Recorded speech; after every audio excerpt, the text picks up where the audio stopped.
ലോകത്തിലെ ഏറ്റവും പവർഫുൾ ആയ 3 ട്രാക്ടറുകൾ പരിചയപ്പെടാം. അതിൽ അവസാനത്തെ ട്രാക്ടർ ഏതാണെന്ന് കണ്ടാൽ നിങ്ങൾ തീർച്ചയായും അത്ഭുതപ്പെടും. ഇതിൽ 3-ാം സ്ഥാനം കേസ് IH സ്റ്റീഗർ 620 ക്വാഡ്രാക്ക്. കർഷകരുടെ പ്രവർത്തന രീതി മാറ്റിമറിച്ച ഒരു റെഡ് മോൺസ്റ്റർ. 682 ഹോഴ്സ് പവർ വരെ ഉൽപ്പാദിപ്പിക്കുന്ന 12.9 ലിറ്റർ 6 സിലിണ്ടർ എഞ്ചിനിലാണ് ഈ പവർ ഹൗസ് പ്രവർത്തിക്കുന്നത്. സാധാരണ ചക്രങ്ങൾക്ക് പകരം ഇത് 4 റബ്ബർ ട്രാക്കുകൾ ഉപയോഗിക്കുന്നു. ചെളി നിറഞ്ഞതോ കുന്നിൻ പ്രദേശങ്ങളിലോ പോലും അതിശയകരമായ ഗ്രിപ്പ് ഇതിന് നൽകുന്നു. കുറച്ച് സമയത്തിനുള്ളിൽ ആയിരക്കണക്കിന് ഏക്കർ കൈകാര്യം ചെയ്യാനും 27 ടണ്ണിലധികം ഭാരം വഹിക്കാനും ഇതിന് കഴിയും. 2-ാം സ്ഥാനം ജോൺ ഡിയർ 9RX 830. ഇതുവരെ നിർമ്മിച്ചതിൽ ഏറ്റവും മോഡേൺ ആയ ട്രാക്ടറുകളിൽ ഒന്നായ ജോൺ ഡിയറിന് 830 ഹോഴ്സ് പവർ ഉൽപ്പാദിപ്പിക്കുന്ന ഒരു വലിയ 18 ലിറ്റർ JD 108X എഞ്ചിനാണ് കരുത്തു പകരുന്നത്.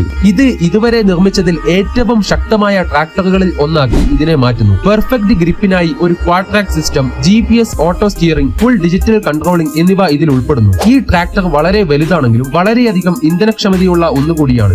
1-ാം സ്ഥാനത്ത് ആരാണെന്ന് അറിയുന്നതിന് മുമ്പേ ചാനൽ ഒന്ന് സബ്സ്ക്രൈബ് ചെയ്യാനും ലൈക്ക് ചെയ്യാനും മറക്കല്ലേ. ഇതിൽ 1-ാം സ്ഥാനം ബിഗ് ബഡ് 16V 747. ലോകത്തിലെ ഏറ്റവും പവർഫുൾ ആയ ട്രാക്ടർ. മൊണ്ടാനയിൽ നിർമ്മിച്ച ഈ ഭീമൻ 1100 ഹോഴ്സ് പവർ ഉൽപ്പാദിപ്പിക്കുന്ന 16 സിലിണ്ടർ ടിട്രോയിഡ് ഡീസൽ എഞ്ചിനിലാണ് പ്രവർത്തിക്കുന്നത്. ഏകദേശം 27 അടിയിൽ കൂടുതൽ നീളവും 14 അടി വീതിയും 60 ടൺ വരെ ഭാരവും ഇതിനുണ്ട്. വൻ തോതിലുള്ള ഫാമുകൾക്കായി പ്രത്യേകം നിർമ്മിച്ച ഈ ട്രാക്ടറിന് പ്രതിദിനം 100 ഏക്കറിലധികം ഉഴുതുമറിക്കാൻ കഴിയും. ഒരു ട്രാക്ടറും ഇതിന്റെ ശക്തിയെ മറികടന്നിട്ടില്ല. ഇതിൽ നിങ്ങളുടെ അഭിപ്രായങ്ങൾ എന്തൊക്കെയാണ്? കമന്റ് ചെയ്യൂ.